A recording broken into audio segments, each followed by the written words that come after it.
Un grand meeting aérien, de nombreux mouvements dans l'industrie et quelques accidents vraiment dévastateurs ont fait de novembre un mois particulièrement mouvementé pour le monde de l'aviation. Alors sur ce, il est temps pour un nouveau tour d'horizon de l'actualité. Nous allons examiner les grands titres de l'actualité et quelques histoires plus discrètes mais tout aussi intéressantes. Et nous allons commencer par le salon aéronautique de Dubaï de cette année.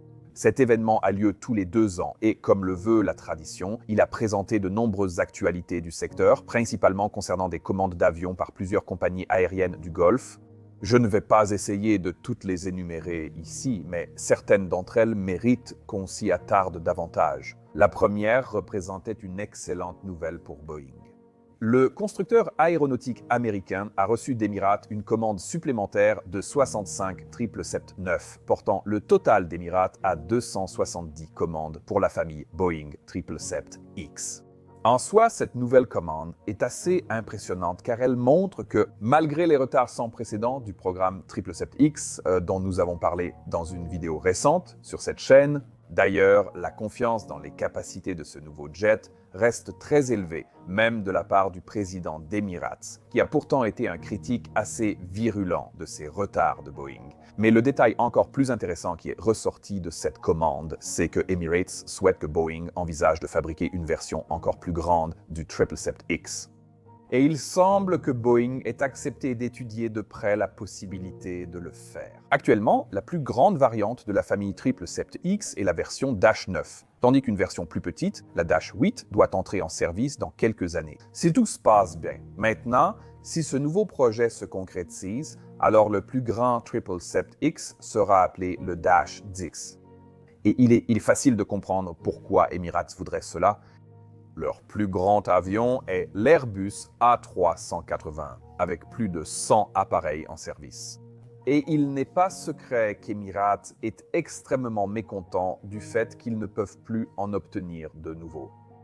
La chaîne d'assemblage de l'Airbus A380 a disparu depuis longtemps, et il n'y a aucune réelle perspective d'un remplaçant direct, que ce soit de la part d'Airbus ou de Boeing. Et le 777-10, si cela se produit, n'atteindrait pas tout à fait la taille de l'Airbus A380, mais il pourrait accueillir environ 500 passagers selon sa configuration cabine. Cela signifie qu'il correspond probablement aux besoins actuels d'Emirates, puisque leur hub de Dubaï est presque à pleine capacité avec leurs A380 et 777. Ils auront donc besoin d'un appareil plus grand quand l'A380 disparaîtra. Airbus a aussi reçu une commande plus modeste d'Emirates pour l'A359. Évidemment, eux aussi savent combien les super jumbo sont essentiels pour la compagnie du Golfe. Donc, selon des sources, Airbus envisage maintenant également une version allongée de leur Airbus A350, qu'ils appelleraient probablement l'Airbus A350-2000. Nous allons probablement examiner de plus près cette bataille des nouveaux super jumbo dans une vidéo séparée, mais voici déjà un petit spoiler pour vous. Pour une fois, c'est une bataille qui s'annonce très prometteuse pour Boeing. Maintenant, après cette commande de 777X, un autre événement positif a eu lieu au salon aéronautique pour Airbus. Ils ont annoncé une commande de 150 Airbus A321neo de la part de Fly Dubai, qui est une compagnie aérienne ayant jusqu'à présent exploité uniquement des Boeing. Cela signifiait donc qu'Airbus est en train de voler un client majeur à Boeing. Cette perte a aussi été d'autant plus embarrassante pour Boeing. Vous voyez, le président directeur général de Fly Dubai a expliqué que la compagnie aérienne s'est tournée vers Airbus parce qu'elle y était obligée. Fly Dubai exploite déjà le 737 MAX et en a commandé d'autres, mais la plus grande variante du MAX, le MAX 10, n'égale pas vraiment l'autonomie même de la version de base de l'Airbus A321neo, sans parler des modèles A321LR ou XLR. Comme Icelandair qui a remplacé ses Boeing 757 par l'Airbus A321neo, Fly Dubai a donc été pratiquement obligé d'acheter le même avion Airbus pour donner plus d'allonge à son réseau de route, ce que le 737 MAX 10 ne serait tout simplement pas capable de faire pour le moment. Et cela met clairement en évidence les limites du plus grand avion monocouloir actuel de Boeing. Plus tard au salon, Boeing a atténué ce revers en décrochant une commande provisoire de Fly Dubai pour 75 737 MAX supplémentaires, assortie de 75 options, Avec de plus en plus d'opérateurs d'Airbus passant à le A321neo, une tendance émerge à laquelle Boeing ne répond pas tant qu'il ne lance pas un remplaçant du 737. Nous verrons quand cela arrivera. Malheureusement, le salon aéronautique de Dubaï a également été marqué par un accident tragique, cette fois impliquant un avion de chasse Tejas militaire indien qui s'est écrasé devant les spectateurs le 21 novembre, qui était le dernier jour du salon. Maintenant, ce jet est équipé d'un siège éjectable, mais malheureusement, le pilote indien âgé de 46 ans a perdu la vie lors de la manœuvre, et la cause exacte de l'accident fait maintenant l'objet d'une enquête. Comme vous le savez sûrement, ce n'était pas la seule perte tragique d'aéronefs que nous avons connue en novembre. 10 jours plus tôt, un Lockheed C-130E de l'armée de l'air turque s'est désintégré en vol après avoir décollé de l'aéroport international de Ganja en Azerbaïdjan alors qu'il retournait à sa base en Turquie. Et malheureusement, les 20 personnes à bord ont toutes péri dans l'accident. Mais avant cela, nous avions aussi vu l'horrible accident de UPS. Le vol de 1976, un McDonnell Douglas 11 cargo, s'est écrasé peu après le décollage à Louisville, Kentucky, aux États-Unis. Cet accident a coûté la vie aux 3 pilotes à bord, ainsi qu'à 11 autres personnes au sol. Et nos pensées accompagnent leurs familles, ainsi que les habitants de Louisville, en cette période dévastatrice. Au moment où vous regarderez cette vidéo, nous devrions avoir publié une autre vidéo qui examine tout ce que nous savons jusqu'à présent sur les circonstances entourant cet accident. Et cela est basé sur le rapport préliminaire du NTSB, donc je ne vais pas entrer dans les mêmes détails ici à la place. Ce sur quoi je veux me concentrer dans cette vidéo, ce sont les conséquences que cette tragédie aura sur la flotte de cargo McDonnell Douglas 11. Après l'accident, FedEx et UPS ont immobilisé ces avions, puis la FAA a rapidement officialisé l'interdiction de vol pour des raisons de sécurité. Et cela a ensuite été étendu à tous les DC-10 restants. Ils ont fait cela parce que le DC-10 et le McDonnell Douglas 11 partagent certains éléments de conception assez similaires, notamment la conception de leur pylône moteur sous les ailes, ce qui constitue évidemment un point central dans cette enquête. UPS dispose de 26 McDonnell Douglas, 11 FedEx en a 28 et Western Global Airlines en possède 15.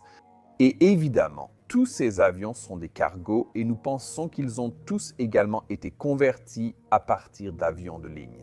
Aujourd'hui, les McDonnell Douglas 11 sont des avions très anciens. Et comme nous l'avons expliqué dans notre vidéo précédente, l'économie des avions cargo fait que ces jets peuvent rester rentables plus longtemps que vous ne pourriez l'imaginer, malgré leur configuration à 3 moteurs. Il y a quelques années, de nombreux exploitants espéraient encore remplacer ces avions par des Boeing 777-300 Extended Range convertis en cargo. Et plusieurs de ces programmes de conversion ont également été lancés, dont un seul a été certifié jusqu'à présent. Mais il y a un hic avec ce plan. Il n'y a tout simplement pas assez de 777-300 Extended Range disponibles pour la conversion actuellement. Ils ne seront disponibles en nombre suffisant qu'à l'entrée en service du nouveau Boeing 777X. Les retards de ce programme constituent le vrai blocage ici. C'est l'une des raisons pour lesquelles FedEx, par exemple, ne prévoyait pas de retirer ses McDonnell Douglas 11 avant 2032. Mais si cette immobilisation actuelle se prolonge et que FedEx et UPS trouvent un moyen de se passer de ces avions, eh bien, ils pourraient finalement être retirés bien plus tôt. Un tel développement impacterait aussi les compagnies aériennes et obligerait des centaines de pilotes, ingénieurs au sol et autres employés à se requalifier pour d'autres appareils. Et les dernières informations dont nous disposons indiquent que l'immobilisation de la flotte de McDonnell Douglas 11 ne devrait pas prendre fin avant, au plus tôt, 2026. Western Global a donc placé en congé sans solde ses pilotes de McDonnell Douglas 11 et d'autres employés. C'est donc une période difficile pour toutes les personnes concernées, d'autant plus qu'elle fait suite à un accident déjà dévastateur. Avec un monde de plus en plus polarisé et en rapide évolution, il devient difficile de trouver des sources fiables et de comprendre la réalité. Différents médias présenteront la même histoire de manière complètement différente, ce qui est un aspect que nous avons dû gérer lors de la recherche pour cette vidéo, comme nous le faisons toujours. Et c'est pour cela que nous utilisons Ground News, le sponsor d'aujourd'hui. Il collecte des milliers d'articles mondiaux et montre comment chaque média présente la même histoire, en précisant les biais, la fiabilité et la propriété. Ainsi, vous pouvez faire le tri dans tout ce bruit. Et vous pouvez en fait suivre comment nous faisons cela en allant sur groundnews/Montour ou en scannant ce code QR. Plus de 200 médias couvrent les conclusions du National Transportation Safety Board concernant les fissures de fatigue impliquées dans l'accident du McDonnell Douglas 11 de UPS. Mais c'était un détail que tout le monde n'a pas rapporté de la même manière. Par exemple, GB News, média de droite, emploie un langage dramatique et sensationnaliste pour accentuer l'horreur de l'événement. Jalopnik, un média de gauche, adopte une approche plus technique soulignant la fissure du support moteur et ses implications pour la sécurité aérienne. Maintenant, si vous utilisez le plan Vantage comme moi, vous bénéficierez également de fonctionnalités telles que Mon billet médiatique, qui vous aide à repérer vos propres habitudes de lecture et à découvrir des sources plus équilibrées. Et personnellement, savoir que j'ai une vision complète de l'actualité me donne confiance dans le fait que je comprends vraiment ce qui se passe. Alors, allez voir groundnews/Montour, scannez ce QR code ou cliquez sur le lien dans la description pour profiter de 40% de réduction sur l'abonnement illimité. Comme cadeau pour vous-même ou pour quelqu'un que vous aimez. Cela revient à seulement 5 $ par mois pour une durée limitée. Un grand merci à Ground News d'avoir sponsorisé cette vidéo. Maintenant, revenons à l'actualité. Notre prochaine histoire a reçu beaucoup moins d'attention que celle que j'ai déjà couverte et elle s'est en fait produite à la fin du mois d'octobre. Mais après que nous ayons enregistré notre précédent récapitulatif de l'actualité le 28 octobre, l'Inde et la Russie ont annoncé un projet de fabrication conjointe d'avions de ligne. In Inde, plus précisément Hindustan Aeronautics Limited, ou HAL, fabriquera le Yakovlev SG, sans auparavant connu sous le nom de Sukhoi Superjet. Dans cette dernière version, il est censé utiliser uniquement des composants russes, y compris les moteurs. Initialement, cet avion était équipé du Powerjet SAM-146, un turboréacteur dérivé du CFM56. Le moteur était un projet conjoint de Safran en France et NPO Saturn en Russie.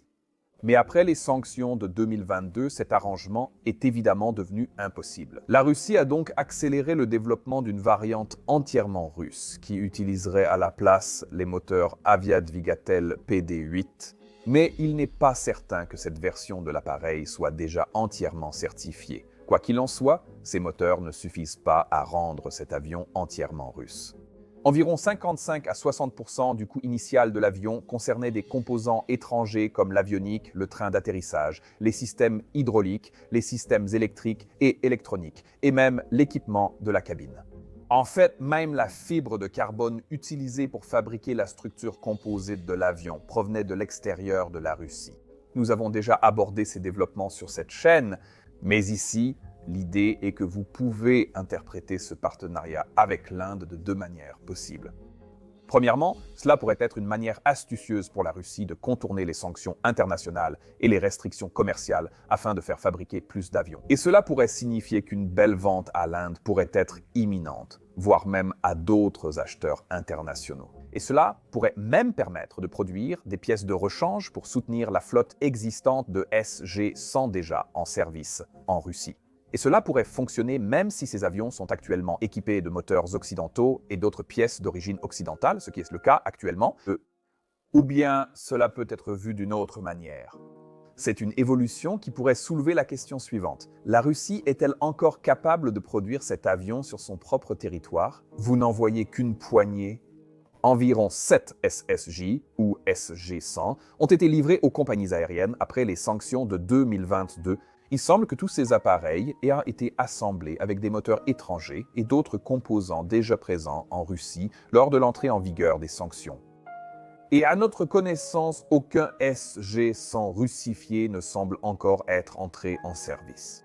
C'est pareil pour le nouvel appareil, le MC-21, plus grand. Une version entièrement russe serait en cours d'essai en vol, mais le calendrier de certification de cet appareil reste incertain. L'Inde, au contraire, a voulu développer au maximum son industrie aéronautique et étendre son infrastructure aéroportuaire sur son territoire. Actuellement, l'Inde subit des droits de douane de 50% imposés par les États-Unis. Tout cela explique peut-être leur motivation à se tourner plutôt vers la Russie. Mais avec l'évolution rapide de la géopolitique internationale, la situation actuelle pourrait changer radicalement en quelques mois. Nous allons donc suivre cela avec beaucoup d'intérêt. Ensuite, nous avons la conclusion d'une histoire embarrassante de l'aviation qui a duré beaucoup trop longtemps. Je ne parle pas non plus de la fermeture du gouvernement américain, bien qu'elle ait pris fin en novembre après être devenue la plus longue de l'histoire. Et le fait qu'elle ait enfin pris fin a considérablement allégé la charge pesant sur les contrôleurs aériens et d'autres travailleurs essentiels du secteur aérien. Maintenant, l'histoire qui a duré encore plus longtemps que cette fermeture était la grève des ouvriers de Boeing dans la région de Saint-Louis, où Boeing construit des avions militaires comme le FA-18 et le F-15, ainsi que des munitions et d'autres contrats militaires. Les négociations entre Boeing et leurs ouvriers à Saint-Louis avaient initialement stagné pendant des semaines, avec plusieurs votes de contrats infructueux au passage. Et la fin est finalement arrivée le jeudi 13 novembre, lorsque 68% des membres du syndicat IAM District 837, soit environ 3200 personnes, ont voté en faveur de l'approbation de la dernière offre de contrat de 5 ans de Boeing. Maintenant, cette offre n'était en réalité pas une amélioration par rapport aux versions précédentes. Elle doublait bien les incitations financières immédiates, passant de 3 000 à 6 000 $, mais elle supprimait également 4 000 $ de primes qui auraient été versées plus tard. Selon Reuters, de nombreux ouvriers de Boeing pensaient que l'ensemble du personnel était tout simplement épuisé par la grève. Ce qui n'était pas si surprenant, puisqu'elle a finalement duré 101 jours complets. Mais même cela n'est pas le dernier accord de travail, ni la dernière grève potentielle auquel Boeing devra faire face. Selon Scott Hamilton dans Leham News, en janvier de l'année prochaine, environ 1600 membres du syndicat SPEEA de Boeing et Wichita, désormais employés chez Spirit, doivent négocier un nouveau contrat. Mais le plus grand défi de Boeing viendra probablement des 17 000 travailleurs du SPEEA dans l'État de Washington, l'Oregon, la Californie et l'Utah, dont le contrat doit être renouvelé en octobre de l'année prochaine.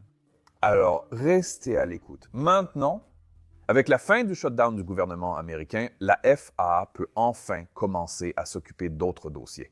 Passons à notre prochaine histoire de novembre, qu'il faudra suivre attentivement dans les mois à venir. Contrôle aérien. Très bientôt, le secrétaire américain au transport Sean Duffy et son équipe devront choisir l'entreprise qui prendra en charge la refonte du système de contrôle aérien du pays. Nous avons réalisé une vidéo expliquant cela en détail il y a quelques semaines, ainsi que la façon dont la fermeture du gouvernement a affecté ce processus. En résumé, l'infrastructure actuelle du contrôle aérien est plus vieille que la majorité de ses utilisateurs. Il y a quelques mois, le secrétaire américain au transport, Sean Duffy, a affirmé que la FAA cherche parfois des pièces essentielles sur eBay. Cela s'explique car une grande partie de cet équipement est si ancienne qu'elle ne bénéficie plus d'aucun support officiel de ses fabricants. Avant, quand eBay n'était pas une option, les contrôleurs aériens devaient parfois fabriquer des pièces de rechange avec des imprimantes 3D. Ainsi, à l'heure actuelle, 50 et un des 138 systèmes de télécommunication des contrôleurs aériens seraient considérés comme non viables. Mais comme nous l'avons expliqué dans notre vidéo précédente, créer un remplacement complet pour toute cette infrastructure est incroyablement coûteux. Le Congrès américain a déjà approuvé 12,5 milliards pour le projet, mais le secrétaire au transport affirme qu'il faudra probablement encore 19 milliards supplémentaires. De plus, la FAA a désormais examiné des alternatives moins coûteuses. Actuellement, le système ATC repose sur deux plateformes distinctes: modernisation de l'automatisation en route et système de remplacement de l'automatisation terminale standard. En résumé, modernisation de l'automatisation en route gère les avions à haute altitude, tandis que le système de remplacement de l'automatisation terminale standard s'occupe des vols proches des aéroports lors du décollage, de l'approche et de l'atterrissage. Maintenant, idéalement, la FAA souhaite un nouveau système ATC unique pour remplacer ces deux systèmes existants. Mais certaines alternatives proposées adopteraient une approche plus modérée en gardant ces systèmes séparés. Mais récemment, la FAA attendra des entreprises voulant soumissionner pour gérer cette refonte qu'elles proposent une plateforme unique et moderne qui prendra tout en charge en une seule fois, comme c'était prévu à l'origine. Donc, avec la sécurité aérienne toujours au premier plan des préoccupations de chacun, nous ne pouvons qu'espérer que ce projet recevra l'attention et le financement dont il a réellement besoin. En matière de sécurité aérienne, évoquons des actions dangereuses qui ont frustré de nombreuses personnes. La gestion récente du trafic aérien autour des aéroports européens. Vous avez probablement entendu parler de cas de drones aperçus en train de voler près de ou au-dessus de plusieurs aéroports européens récemment. Eh bien, ces incidents ont continué à se produire en novembre, mais en plus des drones, les contrôleurs aériens et les pilotes ont maintenant aussi dû gérer des ballons. Oui, l'aéroport de Vilnius en Lituanie a dû fermer pendant plus d'une heure le jeudi 20 novembre à cause de ballons volants près de la frontière du pays avec la Biélorussie. Jusqu'ici, les gouvernements européens ont vu les attaques de drones comme une guerre hybride. Et même s'ils n'ont pas forcément nommé la Russie comme coupable, cela n'avait pas vraiment d'importance. Dans le cas de ces ballons, cependant, il y a un élément supplémentaire dans cette histoire. La Lituanie estime qu'il s'agissait de ballons météorologiques réutilisés par des contrebandiers biélorusses pour transporter des cigarettes de l'autre côté de la frontière. L'aéroport de Vilnius se trouve à seulement une trentaine de kilomètres, soit environ 18 miles et demi de la frontière. C'est pourquoi ils sont facilement touchés par ce type d'entreprise. Les autorités en Lituanie estiment que ces vols en montgolfière visent autant à vendre des cigarettes de contrebande qu'à provoquer délibérément des perturbations, d'où le terme d'attaque hybride. Au-delà de cela, Bruxelles en Belgique et Eindhoven aux Pays-Bas, ainsi que plusieurs autres aéroports, ont dû fermer temporairement en novembre à cause des drones. De nombreux responsables estiment qu'il s'agit d'attaques coordonnées. Près de l'Ukraine, la Pologne et la Roumanie ont aussi fermé des parties de leur espace aérien et fait décoller des avions de chasse. Des drones chargés d'explosifs pour l'Ukraine ont pénétré sur leur territoire lors des attaques. À une occasion, un drone a été suivi sur plus de 100 km à l'intérieur des frontières roumaines. Aujourd'hui, les compagnies aériennes et les équipages appliquent des procédures pour limiter ces risques, mais l'aviation est déjà assez complexe sans ajouter ce type de menace. Ou encore les bombes incendiaires que j'ai examinées dans une autre vidéo que j'ai réalisée récemment. Enfin, alors que la fin de l'année approche, c'est le moment où les analystes de l'aviation commencent à examiner à quel point Boeing et Airbus sont proches d'atteindre leurs objectifs de livraison d'avions pour l'année. Airbus prévoyait de livrer 820 avions d'ici fin 2025 et en a déjà livré 585 en 10 mois. Boeing a des objectifs plus modestes qu'Airbus depuis plusieurs années maintenant, et 2025 n'a pas fait exception. Ils visent 570 livraisons d'avions et ont atteint 493 au cours des 10 premiers mois. Donc, avec cela, on pourrait penser que les deux sont encore loin de leurs objectifs finaux, surtout Airbus. Mais ils ont tous les deux tendance à livrer nettement plus d'avions au cours des 2 derniers mois de l'année, là encore, surtout Airbus. Normalement, à ce stade, nous comparerions aussi les performances des deux par rapport à l'année dernière, mais cette fois-ci, les comparaisons sont un peu difficiles, puisque Boeing n'a pratiquement pas produit d'avions au dernier trimestre de l'année dernière à cause des grèves. Maintenant, Boeing a augmenté la production du 737 MAX ces derniers mois, et dans une actualité liée en novembre, ils ont annoncé qu'ils avaient déjà commencé à agrandir leur site de North Charleston, en Caroline du Sud, où ils fabriquent actuellement le Boeing 787. Cette expansion a été annoncée pour la première fois en août, mais elle semble progresser assez rapidement. En ce moment, Boeing ne fabrique actuellement qu'environ 7 Boeing 787 par mois. Mais dans moins d'un an, il prévoit d'augmenter ce chiffre à 10. Comme mentionné au début, il s'est passé beaucoup de choses en novembre et je n'ai même pas pu tout aborder. Airbus a immobilisé environ 6000 de ses Airbus A320 en raison de vulnérabilités potentielles aux éruptions solaires. Mais nous sommes en train de créer une vidéo détaillée et séparée à ce sujet en ce moment, alors restez à l'écoute. Dites-moi aussi si vous avez remarqué autre chose à aborder ici ou qui mérite un épisode de Mantour Now. Nous adorons avoir de vos nouvelles. Quoi qu'il en soit, merci d'avoir regardé ce résumé de l'actualité jusqu'au bout. Nous avons encore un résumé à préparer pour décembre, mais il paraîtra en janvier 2026. Vous venez donc de voir le dernier résumé de l'actualité de 2025. Alors, joyeux Noël et bonne année. Merci de me dire si vous aimez ce format, puisque cela fait maintenant presque un an que nous avons commencé à les faire. N'oubliez pas de consulter l'offre spéciale de notre sponsor. Si vous aimez suivre l'actualité de manière impartiale, cela aide vraiment la chaîne. Je suis Peter Hornfeld et voici Mentour Now. Passez une excellente journée et à la prochaine. Au revoir.